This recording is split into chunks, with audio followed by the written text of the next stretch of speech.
Thank you so much for coming and joining us, and I'm delighted to be able to host this conversation. I don't know if how many of you were at the Kiran Desai session right before this, but she said something which I thought was really appropriate for our title on fiction, faction, and the spaces in between. She said, and I noted it, that writing was like an ant taking one morsel of real life at a time and somehow transporting it to art. And in her case, because she took 20 years, those were a lot of ants moving at the ant space, and she was explaining why she took so long with her book. So we're going to be talking about these spaces in between, the work of these ants. But I wanted to start by asking all three of them to introduce three characters to you from their books, who all happen to be women through whose eyes we see the stories.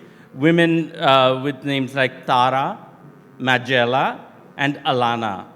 And and the interesting thing about them is that they're very different women, but they all in their own way are sort of disrupting the family equilibrium to which they belong. So maybe we'll start with you, Keshava. Thank you, Sandip, and also thank you for stepping in, taking over, pretty late in the day when our moderator didn't receive her visa. So all too familiar trouble these days. So my novel is narrated by a woman called Tara Saxena. She's the protagonist as well as the narrator, if there is a protagonist. And she's in her mid to late 30s, 36, 37, when the action starts. She's what in India we would just call an advocate or a lawyer. In Britain would be called a barrister. That is someone a lawyer who goes to court and argues cases. She is also, and this is, I think, crucial in her being the narrator, someone who's a huge reader. She's someone whose personality has been formed through a lifetime of reading. She lives very much in her own head, as writers do, even though she's not a writer. When I first had the idea for the book, and the thing about my book is that something very big happens at the end. And it's very difficult to talk about the book sometimes without revealing the ending. But the ending came first. And that was the spark. And then the natural question is, okay, who's telling the story? And I knew immediately there was a father and a daughter, or a father and two children. And for whatever reason, I just thought the daughter has to tell the story. And I'm not even, one's often asked the question, well, you're a male writer, how can you write as a woman? And the honest answer is that, I'd read so many, I can name them later, but I'd read so many brilliant books which were written by women with male protagonists, male narrators. And you do feel like if a woman can do it, then why can't I at least try? But I was just convinced that she had to tell the story. And then everything else that followed from that was discovering the story and also discovering her as I wrote it. So, and again, thanks, Sandip, because wow, fast reader. My first book, Big Girl, Small Town, is about a big girl in a small town. So Magella O'Neill is a 27-year-old undiagnosed autistic woman, and the novel opens up when it's a week after Magella's beloved grandmother has been beaten to death. Her beloved father has disappeared from her life. She's the carer of her alcoholic, miserable, traumatized mother. And Magella works full-time in a fish and chip shop. She basically fries chips and fish for a living, feeding the whole town. And she says almost nothing in the novel. This is a woman whose only words are, "What can I get you? Do you want salt and vinegar on your chips? But Majella has this incredibly rich inner life, and that's something I really wanted to do. So the novel is set in Northern Ireland. It's set right on the border between the Irish Republic and what some people call occupied Ireland. The territory administered by the British. And Majella has lived her whole life on the border, and she's learned to keep herself quiet, her thoughts to herself, but she's actually really smart and really funny. So what I really wanted to do in this book was show what sexuality looks like. Majella has really big appetites. She loves her food. She loves men. She's not ashamed of her appetites. She's not ashamed of how she looks. She quite likes how she looks. She likes how she feels. She likes what she puts inside her body. And I wrote this book thinking, yeah, sure, I'll just do a big thing about this really interesting character that I found. And then spent, I think, 10 years trying to get a publisher, because people seemed a bit frightened of this sort of fat woman with appetites. But, you know, in the end, after Anna Burns won the Booker, there was a bigger appetite for female voices from Northern Ireland. So I kind of, you know, jumped on the Anna Burns tide a bit. But yeah, Majella is a really funny, darkly funny, a woman who's experienced an awful lot of difficult things and still comes through quietly in finding pleasure in small places. I have to confess, while reading it, I weirdly was craving fish and chips. And actually also a sausage dinner. There were also a lot of sausages. A nice battered sausage. Yeah, I was just like, Yeah, I know. I can make anyone hungry through text, you know. Actually, in all their books, there's a lot of food that shows up not just being eaten, but being compared, like the Lou wind, not the lavatory. Lou is being compared to caramel. There's a bit of Dublin compared to a hunk of beef in there. So I was like, wow, these books, I'm reading them fast, but I'm getting really hungry reading them. Niamh? I've only recently realized this recently, but most things I've written, or everything I've written, is based on the theme of female erasure in Ireland. Quite a lot of the time voluntary, or different versions of women's subjectivity or experience of the world kind of disappearing or being occluded or duplicated or fabricated. And this is usually just quite under the surface. In my first novel, it was a voluntary erasure by erotic love. In the third one, I'm going to talk about Lena. She's the main character of this book.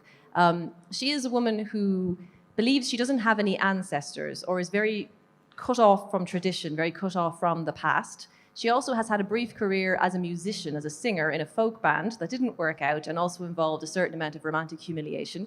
When the book opens, the erasure of subjectivity or experience or the self is experienced through becoming a mother. So the book is about the experience of loss of identity in motherhood. But the way I decided to mobilize this was by making her daughter, Sunny, who is 3 and then 4 in the book, suddenly claim to have past life memories and insist on this, which in the context of a secular, post-historical, post-Catholic contemporary Irish family is a very unusual idea. It sets off all kinds of worries, principally that Lena, her mother, has contaminated Sunny in some way by having a difficult past, or by bad decisions she's made, or by not having any traditions or any sense of family values to begin with. And the idea of the child is manifesting some kind of malaise. And I never wanted this to be solved or worked out. But how the family is disrupted, I suppose, is through the attempt to make a family rather haphazardly, and this glaring hole in the family, which may relate to the idea of ancestors coming through anyway.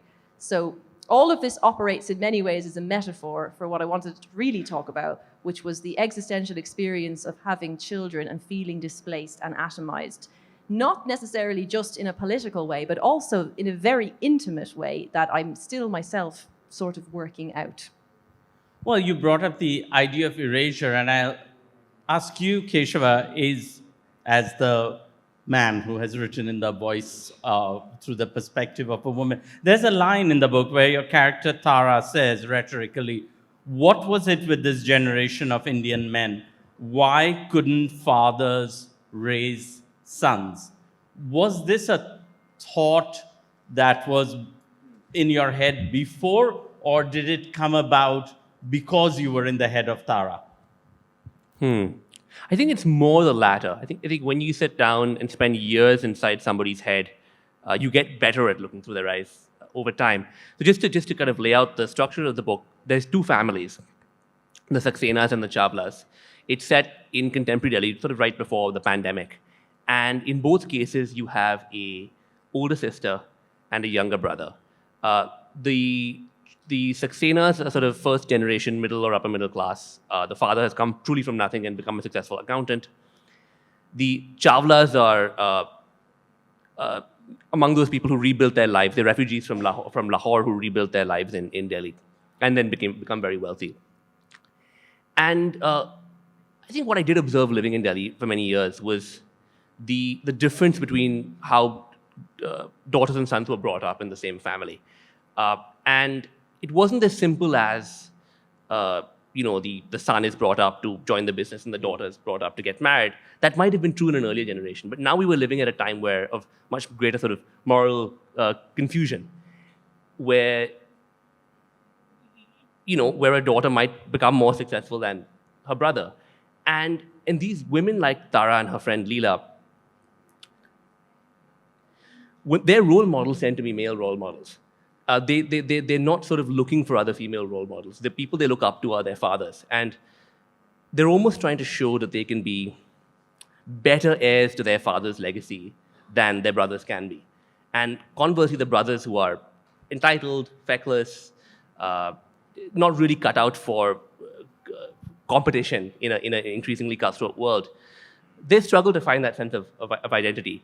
But yeah, it's with the exception of something like pollution. If you write about Delhi, you can't really escape it.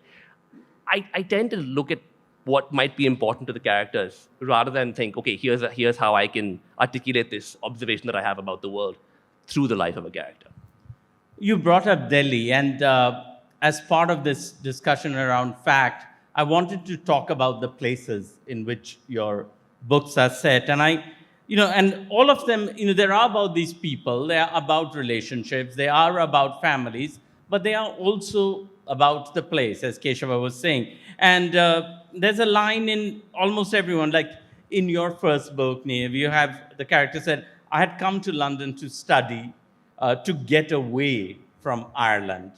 And in your book, there's a bit where Majella says, it was around the age that Majella realized that the world in her literary books, in which children went rambling in moors and swimming in rivers, was different to her world.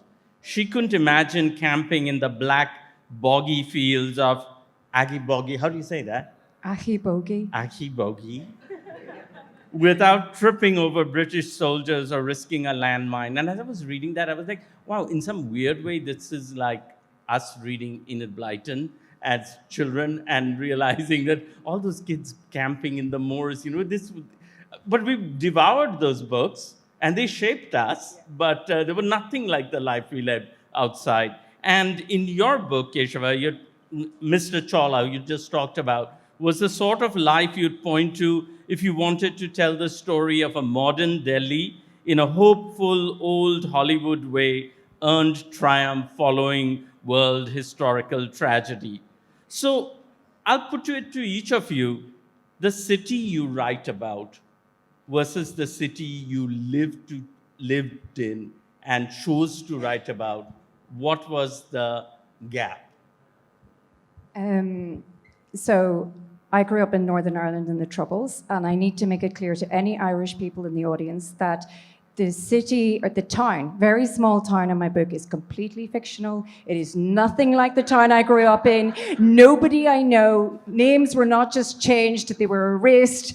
It's a complete fantasy. Yes. Got it. But I may have been influenced by it. I may have been influenced by a town in which the Catholics were on that side of the town and the Protestants were on this side. I may have been influenced by a town or a place where I didn't knowingly meet a Protestant until I was 10 years old. And the police picked me up from a classroom with their machine guns and put me in the back of an armoured car and said, here's a Protestant. You are going to do a cross-community event with them. And I was like, oh. So I grew up in a town that was fiercely divided, and it had experienced a lot of violence. And in a way, it was terrible, right? It was a really terrible experience to live through that. But really, really terribly, after we had a ceasefire, the only thing that people kind of knew us for, the only thing we were famous for, went away. And all of a sudden, it was like, you've got the peace that you said you wanted, but now there's no cameras, there's no video, there's no TV, there's no news, there's nothing. It's kind of like this ceasefire, this dead space. And I grew up on the border where before, my grandmother was born in a United Ireland, and then she woke up one morning and suddenly she was on the wrong side of a border. And we always had this sensation that our entire area was cut off. And my father talked about how early on in the Troubles, we had 19 border roads, and this is reflected in the book. 19 roads crossing between Donegal and Tyrone, crossing the border. And one morning you woke up and the British Army had blown up 18 of them. So and every single bridge. All the bridges, all the roads, except for one that had 2 checkpoints on it. And so it's Ahi Bogie is completely fictional, but it's very, very much influenced by what I grew up with. Before you go, Niamh, I want to ask you, so were those closed roads, those missing bridges, in a way, the metaphors for kind of the stunted lives that Magella was living? Well, I mean, it was part of a very strategic decision. You know, you take the railways out first, you don't maintain the roads, and then when they had a military excuse to do so, you could blow up the bridges and crater the roads. And it really cut us off from our kind of natural flow between Donegal and what we called the Free State, and us. And we ended up very much being this place that was cut off, you know, actually physically and emotionally, psychologically, and you were visibly occupied by troops. So it was a very sort of, I mean, when I grew up, you didn't travel much. Just like Magella in the book, she doesn't leave her town. She's crossed the border a few times to go drinking. She's had one holiday across. She's never left the island because mostly she doesn't leave the town. She doesn't drive. She doesn't have anybody with a car to take her anywhere. She's a very, very isolated person. And yet, actually, I would argue, she seeks pleasure, she accepts pleasure, and she watches Dallas. Yes, she watches Dallas. Who She's doesn't watch addicted to Dallas? Dallas. Yeah, she's addicted to Dallas because it helps her understand the world. She can watch these relationships unfold again and again. And in Dallas, actually, Jock Ewing disappears. There are these disappeared presences that we also had in the Troubles. People disappeared, and you're left with unresolved grief. What you talked about just reminded me of something, again, Kiran was talking about. Someone asked about loneliness and the title of her book. And she said, you know, even peace can be, end of war can be loneliness. So when you were talking about the ceasefire, after that, there's a certain loneliness when that attention has also gone. There is, because it's the only attention you ever had. And that gaze that's being turned upon you that made you feel like you were something. And we didn't have peace. We had a ceasefire. And I think there's quite a big difference. And then there was a promise they would open our roads and things would be normal. They opened one road, you know. And you've boxed yourself in at this point and you've told yourself this is where you belong. It's hard to kind of open it out and feel. So in the book, the grandmother actually complains about the opened road because the cars are too fast, too many strangers. It was better when it was quiet, you know? So, yeah, it's... I think for people out there, they might think, oh, this is a session with one author from India and 2 from Ireland. But Niamh, when you hear her talking and you're writing about Dublin, I would love to say the way you say it, Dublin. Dublin. Sounds so much better. Do they feel like very different worlds? Utterly. It's utterly different. And Michelle is so concerned. She's writing so much about the Troubles and that world. I am writing so much about people who have flown out of families, flown away from history and tradition very vehemently. And my main character, Lena, in this book is one of them. The reason she feels she has no ancestors is because she feels there's nothing from her origin family, who are this rather depleted and broken sort of suburban working class family. There's nothing to take with her into the future that she needs. Her husband, on the other hand, is from the countryside. He's from where I live in Ireland now. I took a lot of my inspiration from that area. His family are much more rooted in the land. They own their own land. They're quite proud of their heritage and quite confident. And as he is aging, heading for 40, he becomes more convinced that that return to tradition would be preferable way for their family to be structured. But where I had the couple living throughout the whole book was very important because they're renting a flat in a building owned by a vulture fund. So post-crash in Dublin, so much increasingly of the real estate it can't be accessed increasingly. But I kept on coming back to this apartment, which I modelled on somewhere I had rented for a while, in that it's pristine. It's extremely easy to clean, which Lena is very concerned with. She spends all her time in it because she's sort of a housewife now, because it's completely non-committal. They're always things are always falling off. They open the press and the veneer falls off. Things don't work. It's not a real place. It's sort of trembling around them. They need to make a decision about how they're going to be better parents, and they do believe they need to give their child stability, particularly because she's starting to manifest this weirdness they don't want in their lives. And they make the decision that they're going to have to relocate to the countryside, and they're going to have to join in and go and live back in this kind of original spot. So one of the little minor tug-of-wars between it is how this couple are going to gain stability or status in this very unstable situation. So as I was writing it, I was leaving Dublin, and I was writing about leaving the city and being unable to stay there anymore because there just isn't any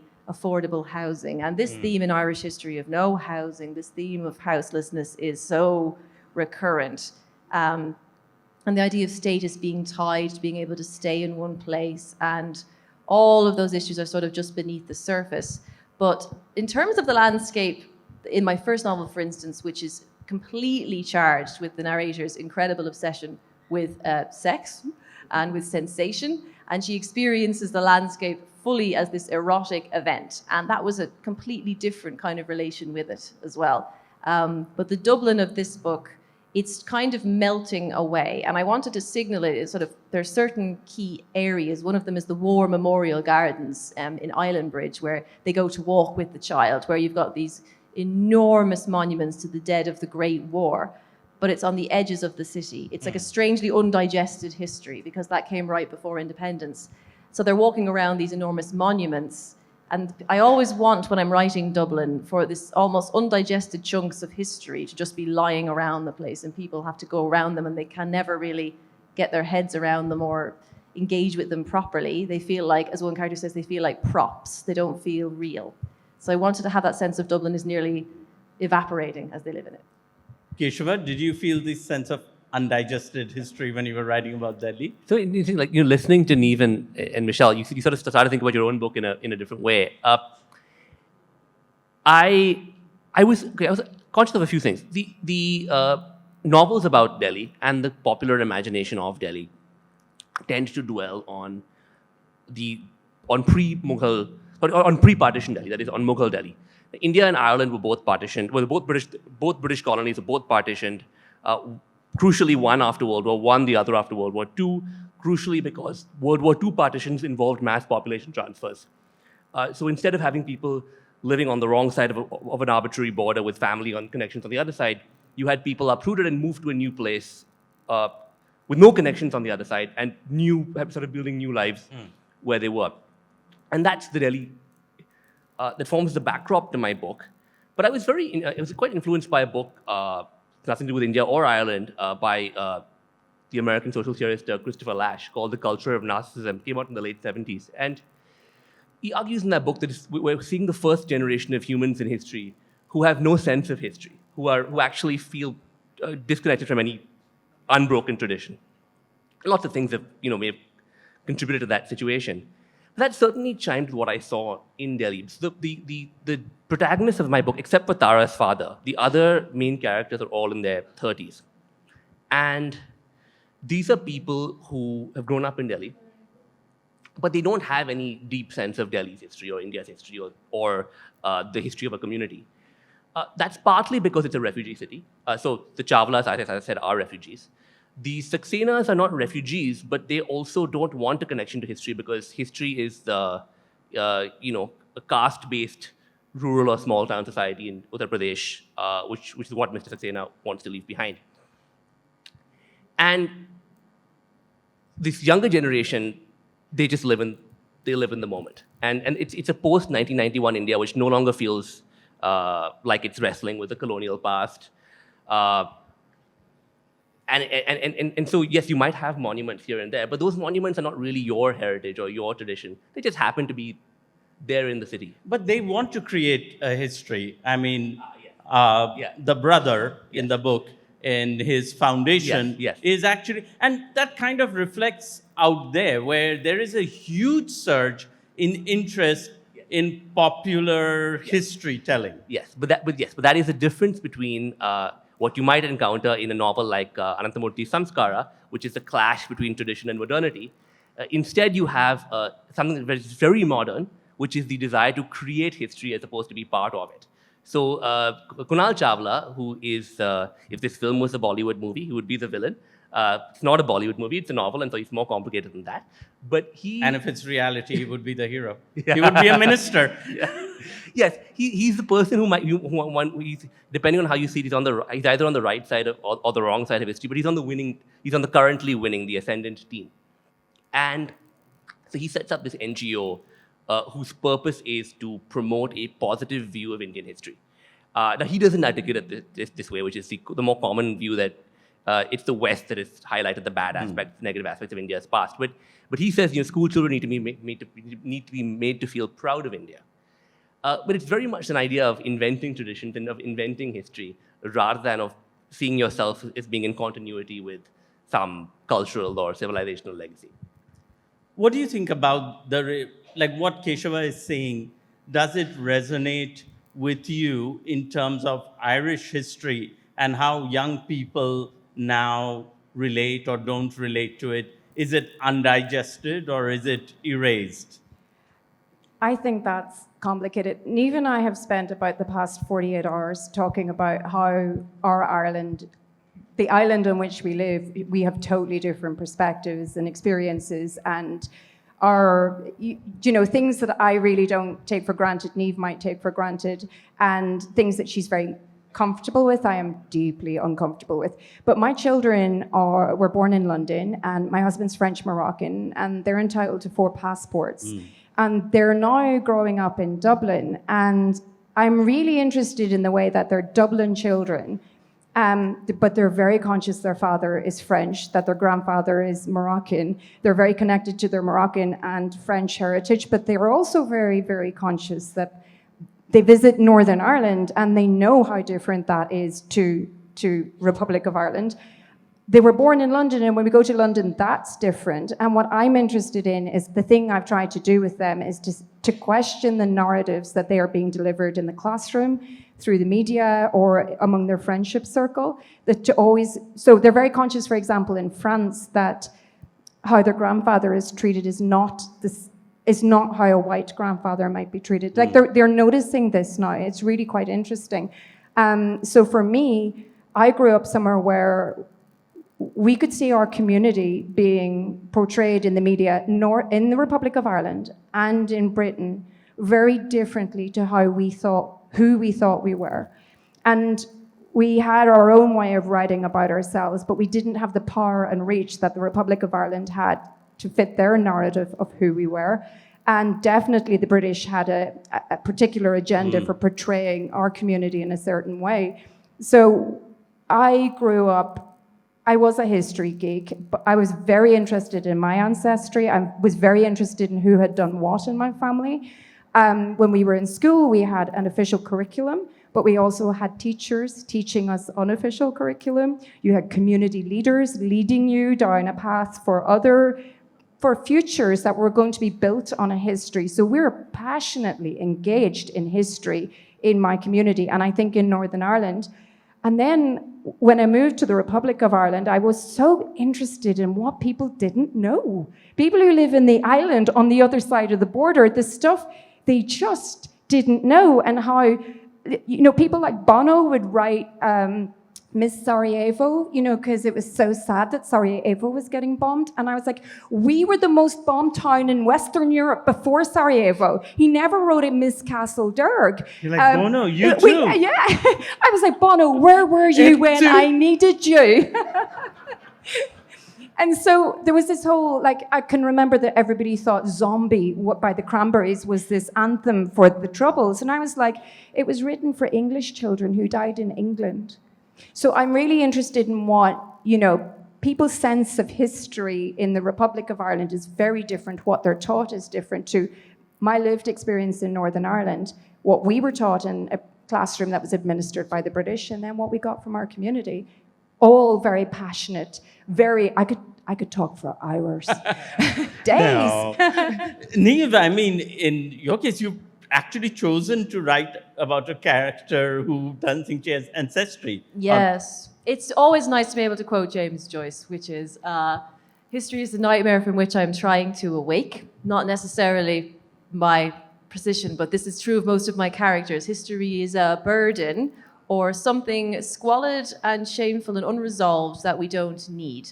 And in this book, I wanted to show it coming back. So Lena's lack of ancestry is through a lack of interest. She's only ever looked to the future until her future sort of stopped professionally and she had the child and everything has kind of become to devolve to a small space.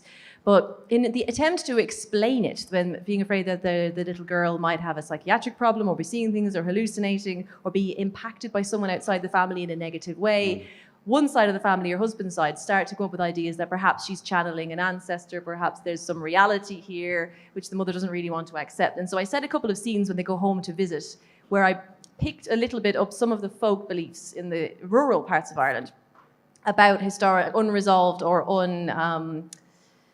things that have not been atoned for.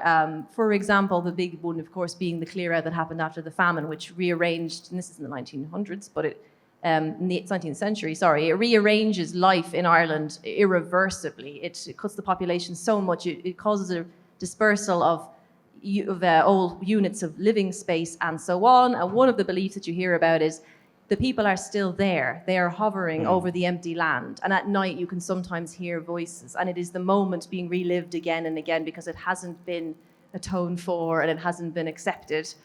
And this is the sort of ground zero of modern Irish history, is this clear out and this redesign. And that's when Catholic Church becomes very influential as well. It's actually quite artificial how that happens.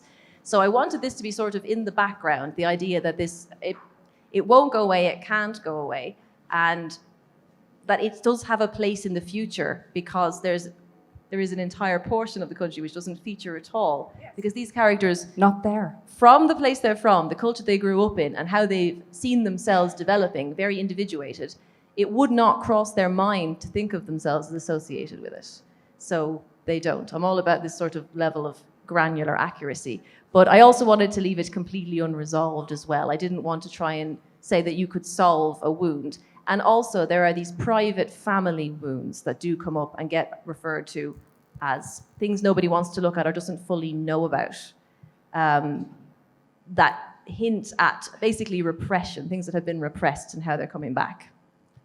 These private family wounds that you talk about, Keshava, your book begins with this summit that Brahm Saxena is calling with the family, and it's ostensibly about inheritance, what he's going to leave his children or not.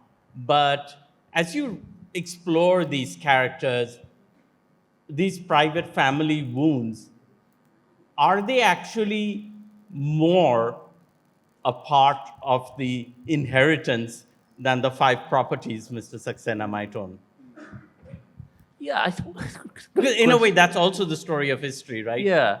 So in the case of the Saxenas, they aren't, I should emphasize this, they aren't family wounds of the sort that you might expect to find in a novel. There's so many novels which involve peeling the onion to reveal the generational trauma or wound. This is not one of those. I suppose I was interested in a couple of things. One is the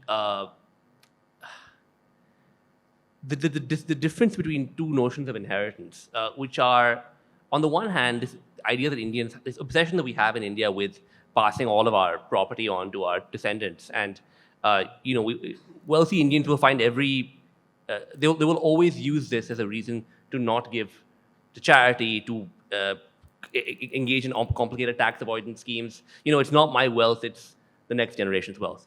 Yet we will, completely destroyed North India's environment, air, water, soil. So we're leaving our children in these houses in a city that won't be fit for human habitation. So I was always struck by we're thinking about the next generation a lot, except when it comes to to the environment. So yes, it was less about family wounds and looking at what kinds of inheritance are important to us. And I should say one more thing about that, which is that there's also the other inheritance of kind of cultural or normative inheritance. And I was intrigued by how there's certain norms that take the idealism of the freedom movement, the anti-colonial struggle.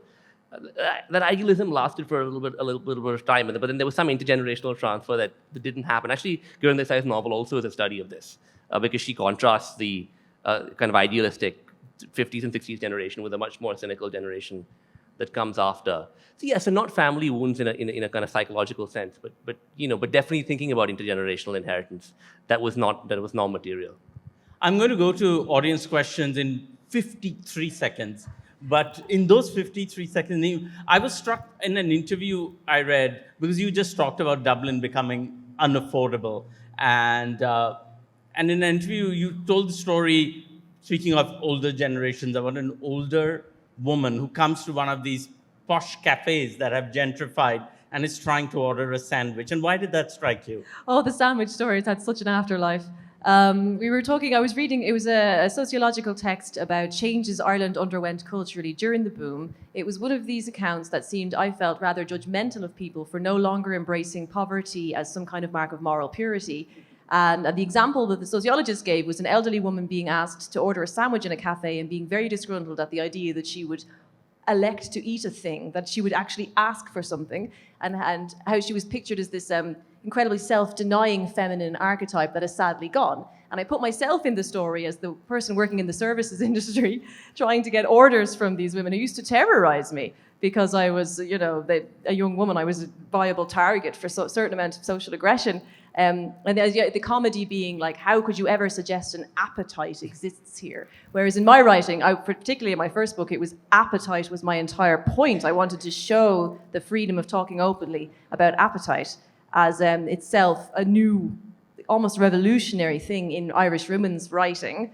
Have to be able to write about this and not receive some kind of social ostracization. So I was just expressing a degree of impatience with the idea that you will be punished, or you should expect punishment if you want to be candid and you want to just want.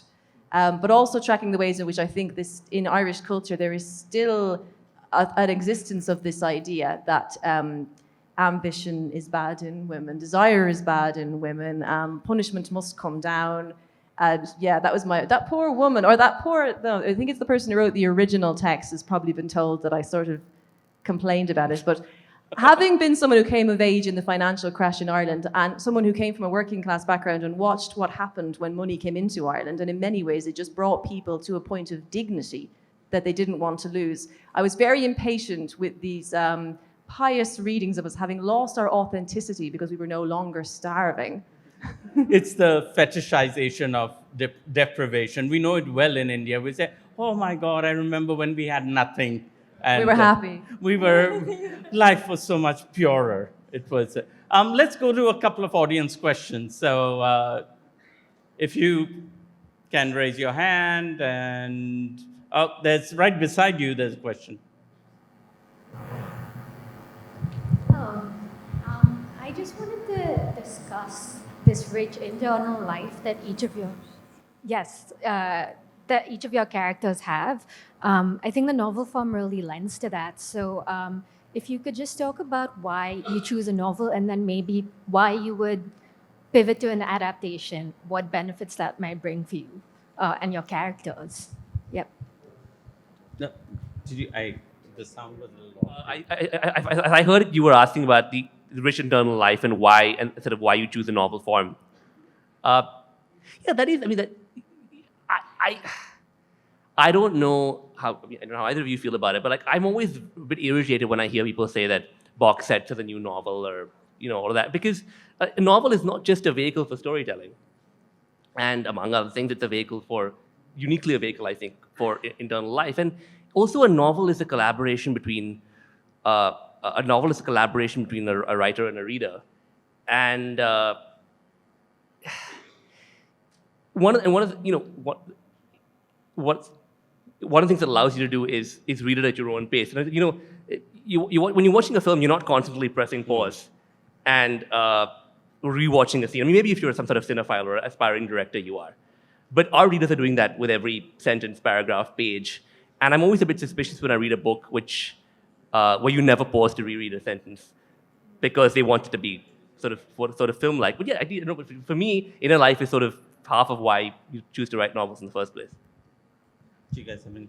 I resent having to have a plot at all in novels. I only do it because the industry makes me do it. I don't go to novels for plot. I go to them for rumination. I think they're a space where you are just thinking out loud and maybe speculating, dwelling. I'll often bring things from real life in, like objects and rooms that for some reason disturb me and I don't know why. And I'll just put them in a scene to see if maybe somebody else knows why.